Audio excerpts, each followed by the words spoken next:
Hello students, hope you are all doing good in your holidays. In the previous class we discussed about solutions. In today's class we will discuss about heterogeneous mixtures. First of all, we have seen that matter can exist as pure substance or mixture. In mixture we have seen we have two types of mixtures, homogeneous mixture and heterogeneous mixture. In homogeneous mixture we have discussed solutions. Under heterogeneous mixtures you have two types of heterogeneous mixtures called suspensions and colloids.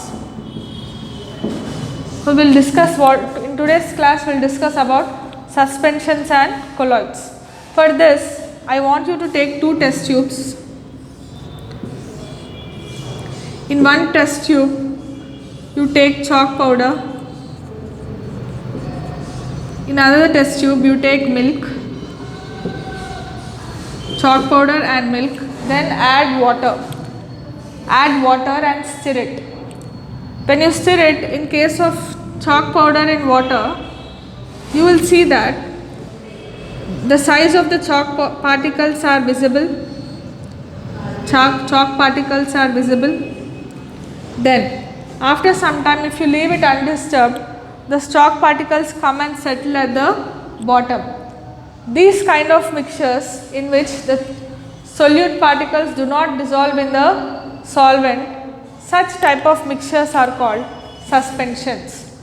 Now, suspensions, initially when you put chalk powder here, it will be able to scatter the beam of light ray, but after some time once it settles down, once the chalk powder settles down, you will find that it does not scatter a beam of light ray. Moreover, the size of the particles are seen, they are big such that you can see them with your naked eye. So, the size of the particles can be seen. Initially it will scatter the beam of light ray, but once the particles settle down, it does not scatter the beam of light ray. Moreover, these particles, solute particles, can be separated by filtration or decantation. So, these kind of mixtures are called suspensions. Another example for suspension is sand in water. This is about suspension. Next you have about colloid. If you see the particles of milk in water, you will not be able to see the size, you will not be able to see the particles first of all. It appears to be a homogeneous mixture, but actually it is a milk in water is a heterogeneous mixture.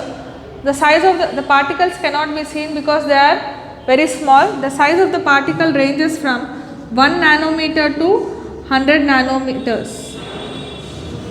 Now, the properties of colloids are between suspensions and solutions and suspensions. They are between solutions and suspensions.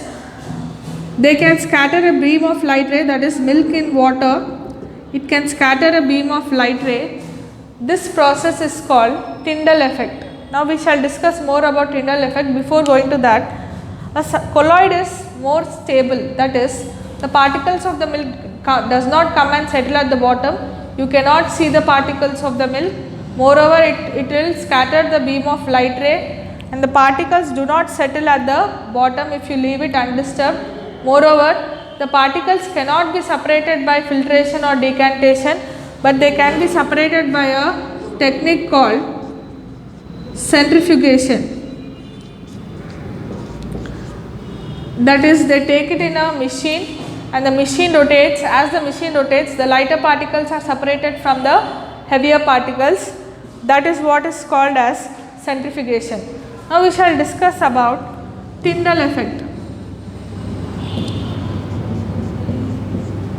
Tyndall effect is nothing but it's the scattering of the beam of light ray by the particles in the colloid. For example, take a dark room having a window.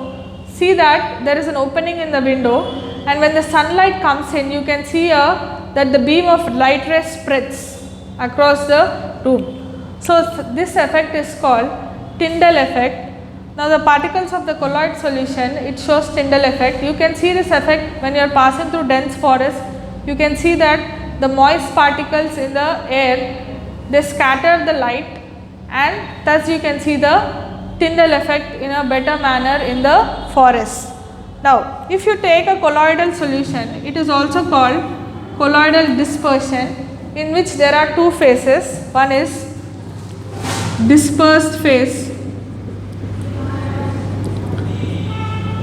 another one is dispersion medium.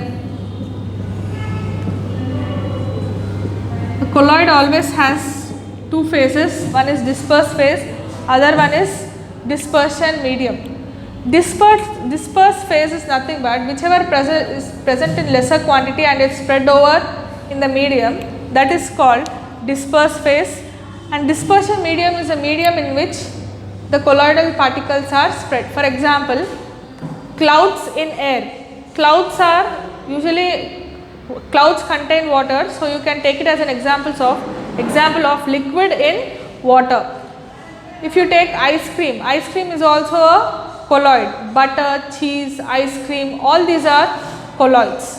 Next, if you take smoke in air, smoke, that is solid in air.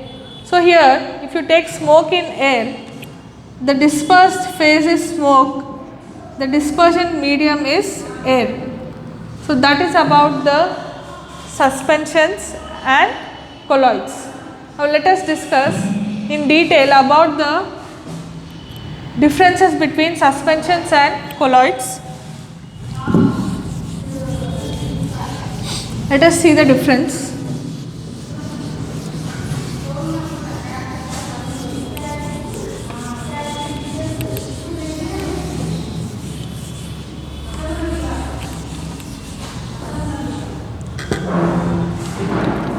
A suspension. Next one is colloid. Suspension and colloid.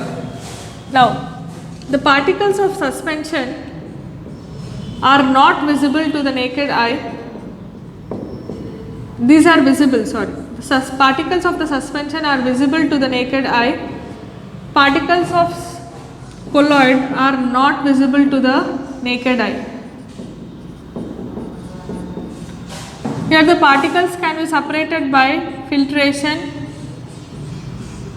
or decantation. Here they can be separated by centrifugation. Here the particles settle at the bottom.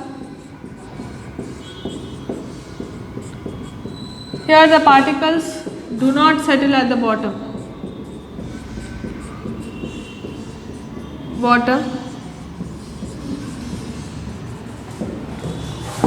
It initially shows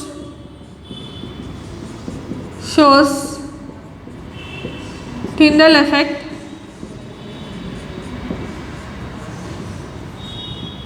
but does not show Tyndall effect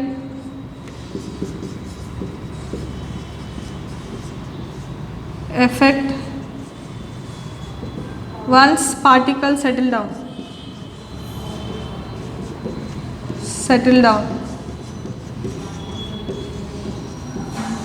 It shows Tyndall effect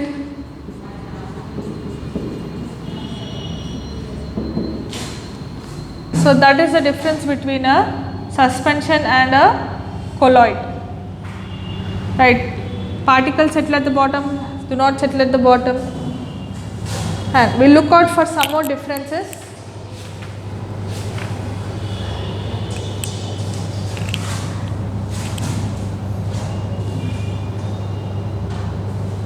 Both are heterogeneous mixtures. This is also a heterogeneous mixture, and this is also a heterogeneous mixture.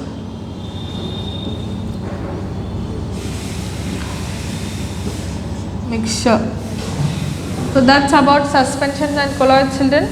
We shall continue in the next class.